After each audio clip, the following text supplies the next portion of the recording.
তো good morning সবাইকে, Riaz life journey ব্লগে সবাইকে ওয়েলকাম।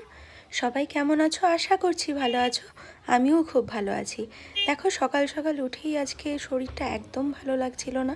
আর কয়েকদিন ধরে তো তোমরা জানোই আমার শরীরটা খুব একটা ভালো নেই। তো উঠেই কফি খেয়ে নিয়েছিলাম। কফি খেয়েই আজকে সকাল সকাল সবজিগুলো কাটতে বসে পড়েছিলাম। জানো তো, আজকে চিকেন করছি না, আজকে সয়াবিন রান্না করছি। তো সয়াবিনগুলো সেদ্ধ বসাবো বলেই রেডি হচ্ছিলাম। দেখো, জল দিয়ে দিলাম কড়াইতে। আর তার আগে এটা সবজিগুলো কেটে নিয়েছিলাম, আদা রসুন পেঁয়াজ এইগুলো সামথিং কেটে নিয়েছিলাম।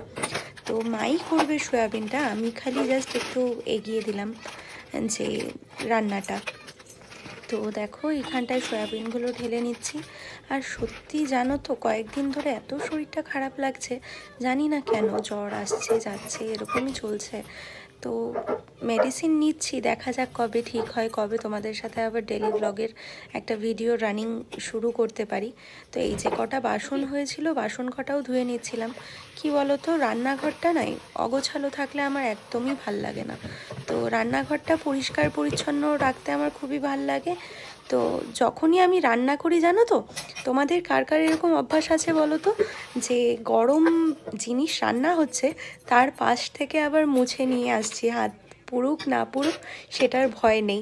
এই যে দেখো, কথা বলতে বলতে সয়াবিনটাও সেদ্ধ হয়ে গেল। সেদ্ধ হওয়ার পরেই ঢেলে নিলাম ঝুড়িতে। তো জলটা ছেঁকে নিচ্ছিলাম। তো এভাবেই দেখো টুকটাক টুকটাক কাজগুলো করে ফেলছিলাম। মা গিয়েছিল একটু বাইরে। তো দেখো, আবার পরিষ্কার করা শুরু করে দিয়েছি। আমার যতক্ষণ না রান্নাঘর পরিষ্কার থাকবে ততক্ষণ যেন ঘুম হয় না, এরকম একটা ব্যাপার, বুঝলে। দেন আলুগুলো কেটে নিচ্ছিলাম। আর আলুগুলোর মধ্যে জানো তো, আজকে আলু, একটা গোটা আলু আজকে দেখলাম যে পুরোই পচে গেছে, পোকা। তো পুরোনো আলু তো, এবার জানি না, অনেকেই বলছে পুরোনো আলুগুলো এখন বেশিরভাগই নষ্টই, ঠিক নেই সেই আলুগুলো, নতুন আলু। এখন দেখো, জানি না কি ব্যাপার আছে।